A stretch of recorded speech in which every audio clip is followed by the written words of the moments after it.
Dear student, आज हम घूर्णन स्पेक्ट्रोस्कोपी या मैं कह दूँ सूक्ष्म तरंग स्पेक्ट्रोस्कोपी के लिए चयन नियम और उससे किस प्रकार से स्पेक्ट्रल लाइन प्राप्त होती हैं और उनकी इंटेंसिटी किस प्रकार की होगी, इसकी व्याख्या करेंगे।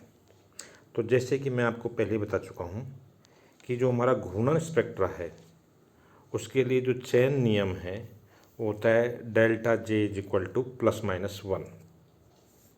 परंतु क्योंकि सूक्ष्म तरंग स्पेक्ट्रोस्कोपी में केवल अवशोषण स्पेक्ट्रम बनते हैं या मैं कहता हूँ अवशोषण स्पेक्ट्रम प्राप्त होते हैं, और उनके लिए जो चयन नियम होगा हमारा वो होगा delta J is equal to +1। इन चयन नियमों के अनुसार कोई अणु शुद्ध घूर्णन स्पेक्ट्रम केवल उसी अवस्था में देगा यदि अणु में कुछ डायपोल मोमेंट या द्विध्रुव आघूर्ण हो, जिससे घूर्णन करने पर अनेक द्विध्रुव आघूर्ण में परिवर्तन होता हो। अतः किसी समनाभिकीय द्विपरमाणुक अणुओं जैसे मैं कह दूँ कि H2, Cl2, N2 तथा जिन रेखीय अणुओं का द्विध्रुव आघूर्ण शून्य होता है, जैसे मैंने बताया कि H2 में, Cl2 में, N2 में, इनमें जो डायपोल मोमेंट होता है हमारा शून्य होता है। तो ऐसे अणुओं का घूर्णन स्पेक्ट्रम प्राप्त नहीं होता है, अर्थात ये घूर्णन स्पेक्ट्रम के प्रति उदासीन होते हैं। इस प्रकार घूर्णन स्पेक्ट्रा में delta J is equal to ±1 ही होता है, अर्थात केवल वही संक्रमण संपन्न होते हैं जिनमें घूर्णन क्वांटम संख्या के अंतर का मान इकाई होता है।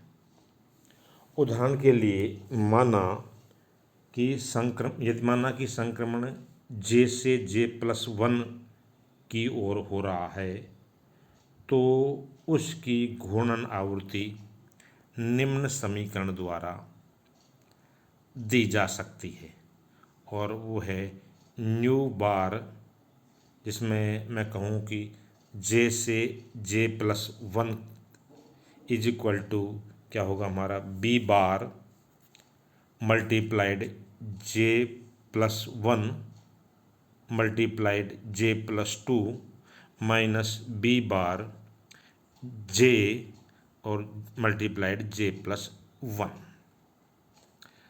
और इसमें से हम यदि B बार को कॉमन ले लें तो B बार बाहर हो जाएगा और ये हो जाएगा हमारा J² + 3J+2 माइनस J²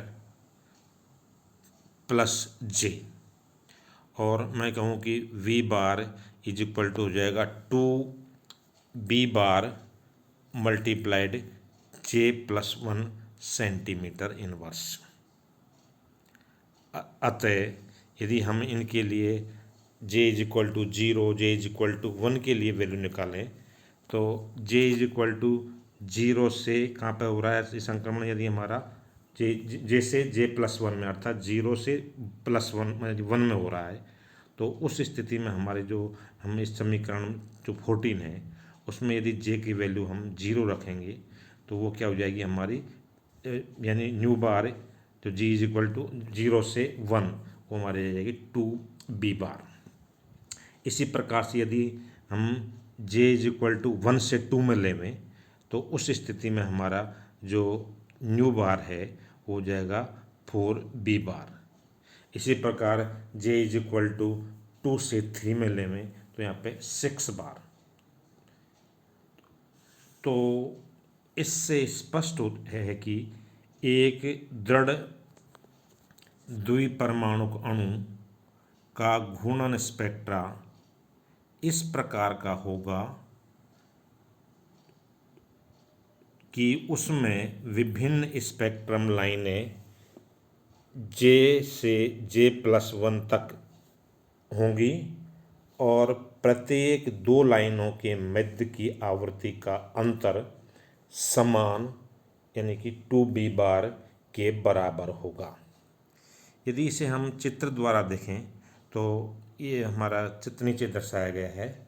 इस चित्र में देख लीजिएगा आप कि इस चित्र में जो हमारा एक तरह से संक्रमण होता है वो क्या किस्म दो हमारी अवस्थाओं के बीच में, यानी जे से J+1 में होता है। अर्थात मैं कहूँगी यदि 0 से 1 में हो सकता है, 1 से 2 में हो सकता है, 2 से 3 में हो सकता है और 3 से 4 में हो सकता है। यानी कि जो पास पास में दोनों हमारी जो लेवल्स हैं या स्तर हैं उनमें ही संक्रमण हमारा अनुमत संक्रमण होता है।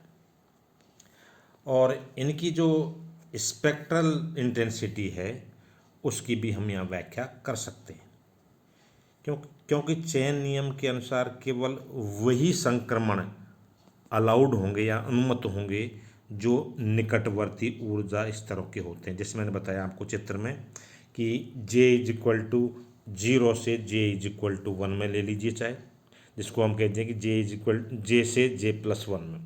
इसी प्रकार हम J=1 से 2 में या मैं कहता हूँ 2 से 3 में।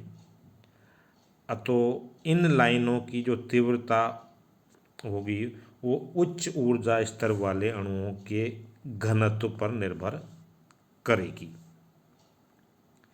इसी प्रकार हम कह सकते हैं कि ऊर्जा अवस्थाओं में जो अपभ्रष्टता है या अपभ्रष्टता की संभावना है एक से अधिक ऐसी अवस्थाओं का अस्तित्व होना है जिनकी ऊर्जा एक मतलब बिल्कुल समान हो या एकदम समान हो।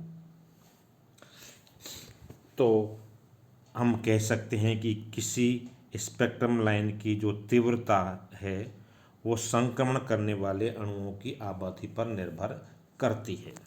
जैसे मैं आपको चित्र में बताऊं कि इस चित्र में हमारे देख लीजिएगा 0 से 0 J=0 से 1 में हो रहा है। तो इसकी जो हमारी वो है मतलब आवर्ती वो क्या है 2b बार। यदि 1 से 2 में हो रहा है तो इसकी हमारी कितनी हो जाएगी 6b बार हो जाए। 1 से 2 में हो रहा है तो 4b बार हो जाएगी। इसी प्रकार 6b बार और ये आगे बढ़ती हुई चली जाएगी। तो इनकी व्याख्या हम मैक्सवेल वोल्टाजमान वितरण नियम के आधार पर भी कर सकते हैं या उनके जो ऊर्जाओं का वितरण है उस व्यंजक द्वारा भी कर सकते हैं। तो मैक्सवेल वोल्टाजमान ने अणुओं के मध्य ऊर्जा वितरण के लिए एक व्यंजक दिया था और वो था हमारा Nj/N0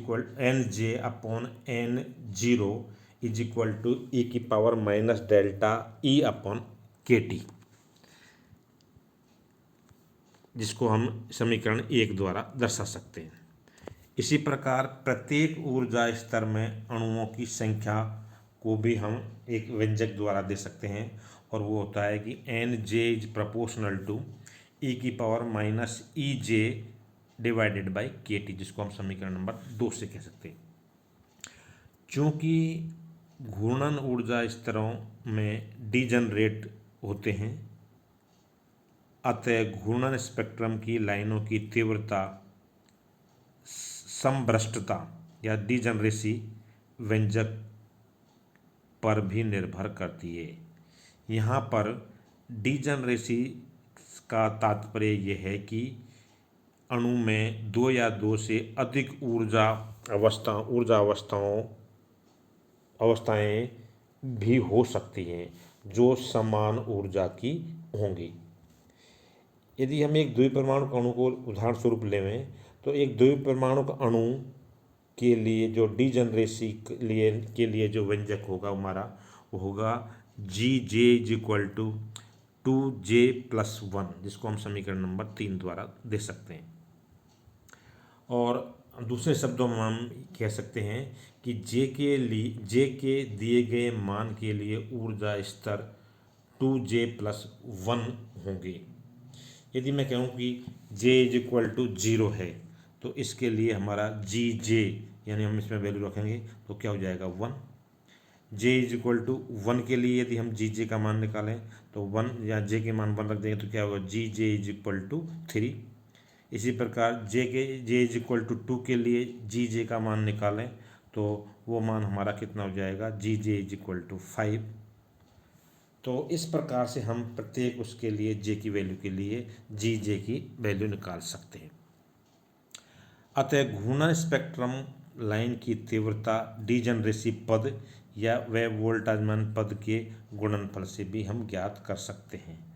और इसके लिए हम ये कह सकते हैं कि इंटेंसिटी जो होगी हमारी इंटेंसिटी ये प्रोपोर्शनल टू होगी जी जे मल्टीप्लाइड जो हमारा जो वोल्टेज मान वितरण नियम है उससे मल्टीप्लाई कर देंगे N J upon N zero से, और ये बराबर होगा हमारा 2j+1 मल्टीप्लाइड ई की पावर ई जे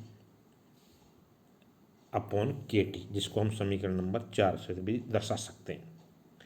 तो चूंकि ई जे बराबर होता है हमारा एच सी ई जे बार तथा ई जे बार बराबर हमारा होता है बी जे इंटू J+1।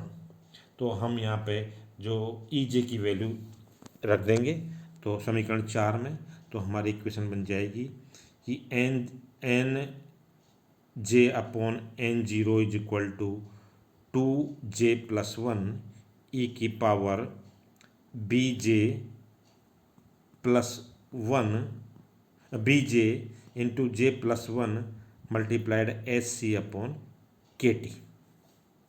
और इसको हम इस प्रकार भी कह सकते हैं कि N J upon N zero is equal to 2j+1 e की power minus B H C multiplied J into J+1 divided by K T, जिसको हम समीकरण नंबर 5 द्वारा दे सकते हैं।